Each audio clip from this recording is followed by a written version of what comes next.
Welcome to আজকে পড়তে চলেছে আপনাদের জন্য বদন বাবুর বাড়ি, লিখেছেন সরোজ কুমার রায়চৌধুরী। শুরু করতে চললাম আজকের গল্প বদন বাবুর বাড়ি। তার আগে বলি দিই লাইক করুন, সাবস্ক্রাইব করুন আমার চ্যানেলটি, আরও এরকম গল্প শুনতে যা হয়তো আপনি আগে কখনো শোনেননি। মদনপুরের বদনবাবু নিজের শক্তিতে টিসির ব্যবসা করে লক্ষাধিক টাকা রোজগার করতেন। কুড়ে ঘরে ছেঁড়া কাঁথায় তিনি জন্মেছিলেন। সেই লোক কি করে অত বড় বাড়ি, অত বিষয় সম্পত্তি করেছিলেন সে এক আশ্চর্যের ব্যাপার। বিশেষ করে তার তিসির গোলা বাড়ি দেখলে তাক লেগে যায়। একটা প্রকাণ্ড বড় থামের সার প্রকাণ্ড গোলা, এক একটা গোলায় 2,500 থেকে 3,000 টাকার টিসি। এমন গোলা 50টা। ছেলেবেলায় মদনবাবু লেখাপড়া করার সুযোগ পাননি। কোনো রকমে ভাঙা মোটা মোটা অক্ষরের হিসেবের খাতা লিখতে পারতেন, তাও বড় একটা লিখতে হতো না। এজন্য একজন মোহরি ছিল। মদনবাবু লোহার সিন্দুকের পাশে একটা ফরাসের ওপর বসে খবরদারি করতেন। এককাল নিজের মাথায় করে টিসি বয়ে এনেছেন, এখন আর তা করতে হয় না। খালি একটা বেনিয়ান গায়ে দিয়ে তার একখানা মোটা ক্যাটক্যাটে 8 হাত ধুতি পরে সব দেখাশোনা করেন। তার একমাত্র ছেলে মহেন্দ্র বড় হয়েছে, সেও সব করে, কিন্তু মহেন্দ্রর ওপর বদনবাবুর মনে মনে সেরকম আস্থা নেই। তার চোখে সোনার চশমা, মাথায় টেরি, গায়ে সিল্কের পাঞ্জাবি, হাতে সোনার রিস্ট ওয়াচ, পরনে সদ্য ধোয়া দেশি ধুতি। গায়ে কোথায় টিসির ধুলো লাগবে এই ভয়ে সর্বদা সংকুচিত থাকে। আগে যেখানে দোকান বনের জন্য জনকতক লোক খাটত, সেখানে সে আরও 10 জন বাড়িয়েছে। কাজে শুধু বসে বসে হুকুম করলেই তার কাজ শেষ হয়। মদনবাবু ছেলের এই বাবুগিরি মনে মনে অপছন্দ করেন, কিন্তু পুত্র স্নেহ বলেও কিছু আছে। মুখ ফুটে কিছু বলতে পারেন না। কেবল এতদিনের এত কষ্টের গড়া ব্যবসা দুদিনে নষ্ট হয়ে যাবে এই ভয়ে যতদিন পারেন প্রত্যহ একবার ঠুক ঠুক করে আড়তে গিয়ে বসেন। কিন্তু তাও বেশি দিন পারলেন না। একদিন ওলা ওঠা জ্বরে বদনবাবুর স্ত্রী মারা গেলেন। সঙ্গে সঙ্গে বদনবাবু কেমন যেন হয়ে গেলেন। কান্নাকাটি করলেন না, হইও করলেন না, কেবল কথা বন্ধ করে চুপ করে বসে রইলেন। তারপরে শ্রাদ্ধ শান্তির চুকে গেলে 1000 টাকা নিয়ে চলে গেলেন কাশী। সেখানে কিছুদিন কাটিয়ে তীর্থে ঘুরে বেড়ালেন কিছুকাল। আবার কাশীতে বসলেন। সেখানে একটি বাড়ি কিনে স্থায়ীভাবে বাস করতে লাগলেন। দেশে ফিরলেন প্রায় 5 বছর পরে। তখন আর সে বদনবাবু নন। মাথায় বড় বড় চুল, সাদা দাড়ি নাভি পর্যন্ত ঝুলেছে, পরনে রক্তাম্বর, কপালে ত্রিপুরক, মুখে সর্বদা কালি কালি শব্দ। বৈষ্ণব বদনবাবু শক্তিমন্ত্রে দীক্ষিত হচ্ছেন। সেই বিনীত শান্ত প্রকৃতি আর নেই। কারণ বাড়ি পানে চোখ সর্বদা রক্তবর্ণ, কণ্ঠস্বরে একটা ভীষণতা এসেছে। এখন লোকে তার কাছে যেতেই ভয় করে। বদনবাবু তেতলার ঘরে নিরিবিলি থাকেন আর ধ্যান ধারণা করেন। পুত্রবধূ, নাতি নাতনি কারোর সঙ্গে বড় একটা কথা বলেন না। এমন করে দিন 15 কাটানোর পর একদিন মহেন্দ্রকে ডেকে পাঠালেন। এ কদিন তার সঙ্গে একটা কথাও হয়নি। মহেন্দ্র বাবার রক্তচক্ষু আর রক্ষু মেজাজ দেখে কাছে আসতে সাহস করেনি। ভয়ে ভয়ে এসে প্রণাম করে নিজেতে একপাশে চুপ করে বসল। একটা বাঘের চামড়ার উপর আসন করে বদনবাবু বসেছিলেন। মহেন্দ্রকে দেখে একটু নড়ে বসতেই রুদ্রাক্ষের মালা খটখট শব্দ করে উঠল। একটুক্ষণ তীব্র দৃষ্টিতে পুত্রর আপদমস্তক নিরীক্ষণ করে বদনবাবু বললেন, পরশু গুরুদেব আসবেন। মহেন্দ্র ভয়ে ভয়ে শুধু বলল, ও পাশের ঘরে তার থাকবার ব্যবস্থা করে দাও যে আগে। আর পরশু সন্ধে 10,000 টাকা চাই। বেশ। পুজোর দালান কি মেরামত করতে হবে এইসব? এবার মহেন্দ্র জিজ্ঞাসা দৃষ্টিতে বাবার দিকে তাকালেন। অস্ফুট কথা বললেন, না। মালাকারকে বলে দাও আগামী অমাবস্যায় ছিন্ন মস্তার পুজো হবে, প্রতিমা করে দিয়ে যেতে। শুনে মহেন্দ্র মুখ হা করে চেয়ে রইল। ছিন্নমস্তার পূজা, সে ভীষণ তান্ত্রিক পূজা। গৃহস্থে কখনো সে পূজা করতে সাহস করে না কেউ, তাতে গৃহস্থের অমঙ্গল হয়। মহেন্দ্র অস্পষ্ট স্বরে শুধু একবার বলল, ছিন্নমস্তা? হ্যাঁ, ছিন্নমস্তা। তুমি এখন যাও, ভয় নেই, গুরুদেব নিজে আসবেন, পুজো তিনিই করবেন। বোধহয় সাধনার জন্য চোখ বন্ধ করলেন। মহেন্দ্র আর কিছু বলতে সাহস করল না, নিঃশব্দে বেরিয়ে গেল। গুরুদেব নিজে অবশ্য এসেছিলেন, পুজো তিনিই করেছিলেন। অমাবস্যার অন্ধকারে নিশতি রাতে সে এক ভীষণ ব্যাপার, কিন্তু ভয় নেই, এ ভরসা বেশি দিন রইল না। গুরুদেব আশ্বাস দিয়ে গিয়েছিলেন পুজো নির্বিঘ্নে সমাধা করা হয়েছে। মা হাসি খুশি মুখেই পুজো গ্রহণ করেছেন। কিন্তু তিনি বিদায় নেবার দিন 15 পরে মহেন্দ্রর বড় ছেলেটি বসন্তে আক্রান্ত হলো এবং 3 অশেষ কষ্টভোগের পর মারা গেল। তারপর একসঙ্গে তার স্ত্রী আর মেজ ছেলে পড়ল। বহু চেষ্টা করেও তাদের বাঁচানো গেল না। আবার মহেন্দ্র নিজে আর তার শেষ সন্তান কোলের মেয়েটি একই রোগে মারা গেল। বদনবাবু নিঃশব্দে ধীরভাবে তার বংশের শেষ প্রদীপটিও নিভে যেতে দেখলেন। নিজের সকলের পিছু পিছু শ্মশানে গেলেন। শ্মশান থেকে ফিরে এলেন। লোকে তার মুখ দেখে ভাবল, মানুষ এমন পাথরও হয়? বাড়ির চাকর বাকর সব ইস্তফা পেয়ে বেগতিক দেখে পালিয়ে গেছে। কেবল একটি বুড়ো চাকর তখনও পর্যন্ত ক্ষমতা কাটিয়ে উঠতে পারেনি, সেই ছেলে। বদনবাবু বাড়িতে আলো জ্বালতে দিলেন না। চাকরটাকে তার ঘরে ডাকলেন। অন্ধকারে তার হাতে কি কতগুলো কাগজ দিয়ে বললেন, তোমাকে যা দিলাম তাতে 2 পুরুষ বসে খেতে পারবে, এবার তোমার ছুটি। বুড়ো চাকর হাউ হাউ করে হেঁকে ফেলল। কিন্তু বদনবাবুর গম্ভীর কণ্ঠে তাকে এমন ধমক দিলেন যে সে পালাতে পথ পেল না। যাবার সময় সে বদনবাবুর লোহার সিন্দুক বন্ধ করার শব্দ শুনতে পেল। সে ভাবল, বাবুর মন খারাপ, হয়তো আবার কাশি কিংবা অন্য কোনো তীর্থে চলে যাবেন, তাই তাকে বিদায় দিলেন। হয়তো সেই রাত্রিরেই যাবেন কিংবা পরের দিন সকালে। এই ভেবে পরের দিন সকালে বড়বাবুর সঙ্গে একবার দেখা করতে গেল। গিয়ে দেখে সদর দরজা বাইরে যেমন করে ভিজিয়ে গেছিল তেমনই আছে, কেবল বোধহয় ঝড়ে আরেকটু ফাঁক হয়ে গেছে। তার ভরসা হলো বদনবাবু এখনও তাহলে যাননি। টিপে টিপে এগিয়ে গিয়ে দেখে অন্তরের দরজাও ভেজানো। বুড়ো শতান তেতলার ঘরে গিয়ে দাঁড়ালো। আস্তে করে দরজার একটা কোণা ঠেলল। দেখলো দরজা খুলে গেল। ভিতরে যায় তার বুকের স্পন্দন বন্ধ হয়ে। বদনবাবু কড়িকাঠে ঝুলছেন, তার চোখ কপালে উঠেছে, জিভ বেরিয়ে এসেছে। তিনি রাত্রে আত্মহত্যা করেছেন। পুরো চিৎকার পাড়ার লোককে জড়ো করল। পাশেই থানা পুলিশও এলো। তারা লাশ নামিয়ে থানায় চলে গেল এবং বাড়ির মালিক কে স্থির না হওয়ায় বাড়ির প্রত্যেকটি ঘর ও আরও তালাবন্ধ করে শিলমোহর করা হলো। পাড়ার লোক বলাবলি করতে লাগলো, এই ছিন্নমস্তার পুজোর ফল। মায়ের পুজোয় নিশ্চয় কোনো বিঘ্ন ঘটেছে। বাবা, ছিন্নমস্তার পুজো চারটিখানি কথা নয়, একটুখানি ত্রুটি ঘটেছে কি বংশলোক। আমরা এখনই এখান থেকে পালাই। আমি বলেছিলাম এইরকমই হবে। বাড়ি ওই রকমই রইল। বদনবাবুর উত্তরাধিকারত্ব নিয়ে লম্বা মামলা বেঁধে গেল। সে মামলা একবার নিচের কোর্ট থেকে জজ কোর্ট, সেখান থেকে হাইকোর্ট যায়, আবার সেখান থেকে নিচের কোর্টে ফিরে আসে। তাদের মাকুর মতো এমন ধারা সে ঘোরাঘুরি করতে লাগলো।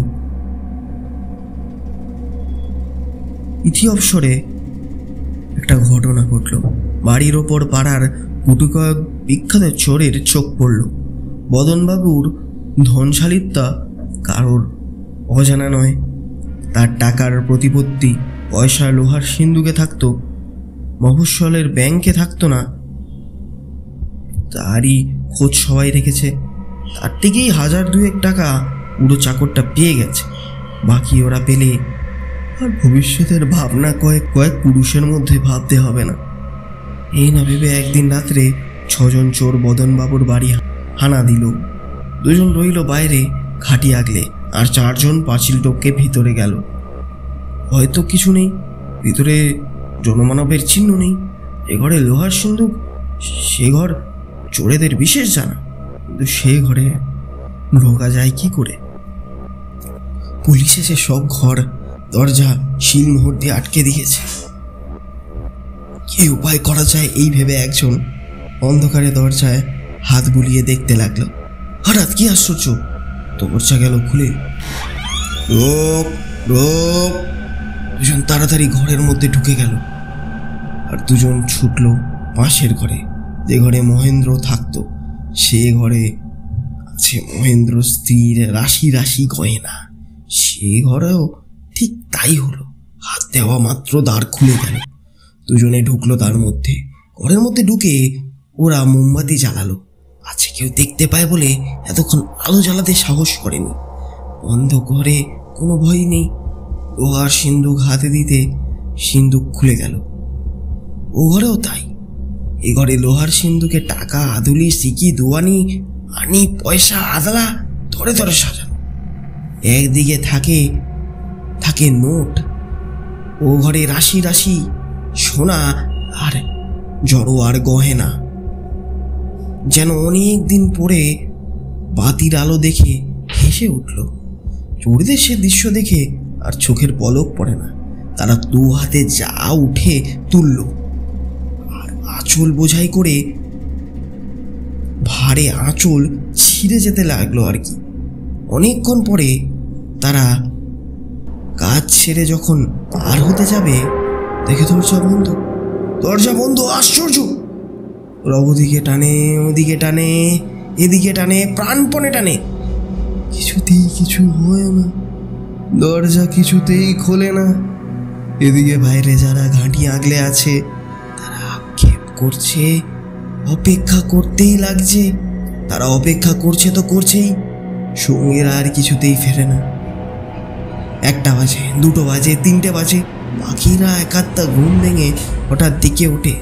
শেয়াল শেষ প্রহরের ডাক ডেকে গেল, কিন্তু সঙ্গীরা তারা আর ফেরে না। অথচ ধীরে ধীরে পূব দিকে আলো জ্বলছে। আর অপেক্ষা করাও চলে না। এর কেমন ভয় হলো। সঙ্গীর মমতার চেয়ে প্রাণের মমতা বেশি। ওরা আরো একটু অপেক্ষা করে অবশেষে চুপি চুপি সরে গেল। ওদের বলাতে যা হবার তাই হোক, কিন্তু সঙ্গীরা আর ফিরলই না। চোরের পরিজনের ফঁকের কাঁদার শক্তি নেই। 3 কয়েক তারা চেপে রইল। রোজ ভাবে আজ ফিরবে। অবশেষে ব্যাপারটা আর বেশি দিন গোপন রইল না। 5 কান হতে হতে পুলিশের কানে পৌঁছালো। পুলিশ এসে পাঁচিল টপকে বাড়ির ভেতরে গিয়ে দেখে যেমন তালা, শিলমোহর তেমনি আছে। বাইরের চোর ঘরে ঢুকবে কি করে? তারা বিশ্বাসই করলো না। তবে পুলিশ সাহেবকে গুজবের কথাটা কে জানালো? পুলিশ সাহেব 3 কয়েক পরে চাবি নিয়ে সতল বলে এসে উপস্থিত হলেন। বিশ্বাস তার হলো না, তবু তালা খুলে দেখেন ঠিক এ ঘরে 2টো, ও ঘরে 2টো কঙ্কাল পড়ে আছে বটে। তিনি তো অবাক। কিছু একটা ঘটেছে নিশ্চয়। ব্যাপারটা হয়তো ভৌতিক ব্যাপারে পুলিশের সাহেব আগ্রহ অপরিসীম রাখেন। তিনি স্থির করলেন কয়েকটা রাত্রি এখানে কাটিয়ে ব্যাপারটা শেষ পর্যন্ত দেখে যেতে হচ্ছে। সন্ধ্যের পরে বাড়ির বাইরে ভিতরে প্রত্যেক গলিতে সশস্ত্র পাহারা রাখলেন, আর নিজে 2টো গুলি ভরা রিভলভার নিয়ে বসে রইলেন। লোহার সিন্দুকের ঘরে সঙ্গে রইল বাঘা 2টো বিলিতে কুকুর। 12টা বাজল। কোথাও জনমানবের সারা শব্দ নেই। বাইরে ফুটফুট করে আলো জ্বলছে চাঁদের। গাছের নিচে ঝোপের অন্ধকারে জমে আছে অন্ধকার। কোথাও পাতার ফাঁক দিয়ে চাঁদের আলো এসে পরে যেন মাটিতে আলপনা কাটছে। হাওয়ায় পাতা নড়ছে শিরশির করে। চাঁদনি রাত্রি, তবু বাইরেটা থমথম করছে। ভিতরে একটা দেয়ালগিরি জ্বলছে। সেখানে 12:30 দেখালো। হঠাৎ হু হু একটা দমকা হাওয়া এসে তপ করে দেয়ালগিরি নিভিয়ে দিল। সে তো হাওয়া নয়, কি যেন হা হা করে আধা অন্ধকার হেসে উঠল। সাহেব দুটো রিভলভার দু হাতে ধরে সতর্ক হয়ে বসে রইলেন। আলো জ্বালবার প্রয়োজন হলো না। খোলা জানলা দিয়ে চাঁদের আলো এসে ঘর আলোকিত করে তুলল। তখনও মৃদু মৃদু বাতাস বইছে, যেন বাইরে কার কাপড়ের খসখসানি। আর কিচ্ছু নেই। আরো আধ ঘন্টা এমনি কাটল।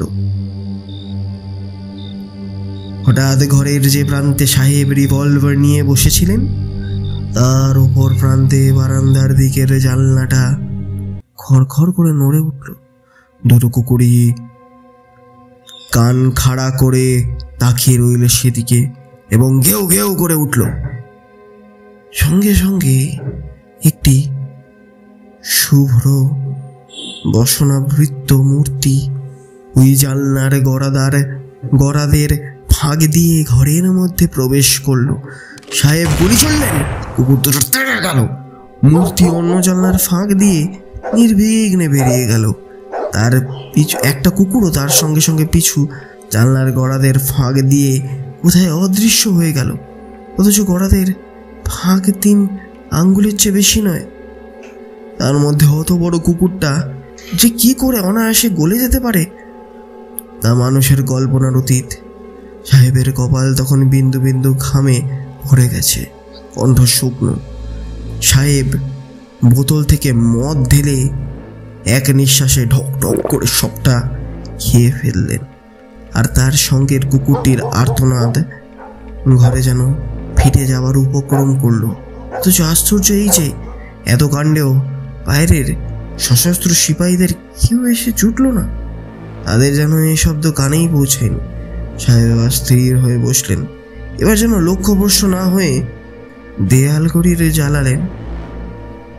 সিপাহীদের কাউকেও ইচ্ছা করেও ডাকলেন না, পাছে তারা ভাবে সাহেব ভয় পেয়েছেন।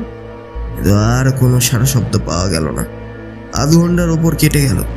শিকারী যেমন শিকারের জন্য ছটফট করে, সাহেবও তেমনি ব্যস্ত হয়ে পড়লেন।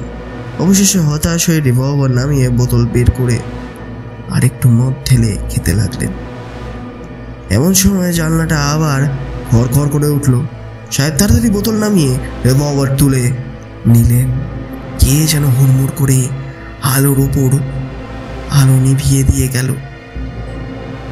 আলোর উপর পড়ে আলো নিভিয়ে দিয়ে গেল। কুকুরটা চিৎকার করে যেন দৌড়তে জানলার দিকে ছুটে গেল। সাহেব উপরে উপরে গুলি চালালেন। আর কি হলো কিচ্ছু বোঝা গেল না। কেবল দূর থেকে যেন সাহেবের প্রিয় কুকুরটার ক্ষীণ আর্তনাদ কানে ভেসে এলো। ধোয়ার অন্ধকারে ধীরে ধীরে মিলিয়ে গেল। জানলার ভিতর দিয়ে চাঁদের আলো ঘরের মেঝে লুটিয়ে পড়ল। সাহেব বিস্ফারিত নেত্রে দেখলেন ঘরে জনপ্রাণী নেই। মূর্তি না, কুকুর না, কেউ না। শুধু ঘরের দেয়ালগুলো থর থর করে কাঁপছে। তারপর মেঝের উপরকার চাঁদের আলো ক্ষীণতর হতে হতে ধীরে ধীরে মিলিয়ে কি যেন একখানা কালো জবনিকা চাঁদকে দিল ঠেকে। চরাচর ব্যাপ্ত করে একটা জমাট অন্ধকার সাহেবের চারিদিকে ঢেউয়ের মতো দুলতে ফিরে এলো। তারপর আর কিছু মনে নেই। পরদিন সকালে সিপাহীরা এসে দেখল সাহেব মেঝের ওপর উপুর হয়ে শুয়ে আছে। তার দুই পাশে দুটো রিভলভার পড়ে আছে, কুকুর দুটো নেই। আর দেয়ালের এখানে ওখানে গুলির দাগ। অথচ আশ্চর্য এই যে ওরা বাইরে থেকে গুলির আওয়াজ কিংবা অন্য কোনো শব্দ শুনতে পায়নি। গুলি যে ছোড়া হয়েছে সে বিষয়ে কোনো ভুল নেই। দেয়ালে গুলির চিহ্ন আছে, রিভলভারের গুলি কম। আর কুকুর দুটোই বা গেল কোথায়? বহু কষ্টে তারা সাহেবের চেতনায় স্পন্দন দেখল। সমস্ত বাড়ি তন্ন তন্ন করে খুঁজো, জনপ্রাণীর চিহ্ন মিলল না। কেবল জানলার নিচে যে বাগান, সে বাগানে কুকুর দুটো মরে পড়ে আছে। মানুষ যেমন করে গামছা নিংড়িয়ে, তেমন করে তাদের যেন কি নিংড়ে দিয়েছে। তাতে আর রক্ত বলতে কিচ্ছু নেই। এই কাণ্ড ঘটেছিল আজ থেকে অনেক কাল আগে।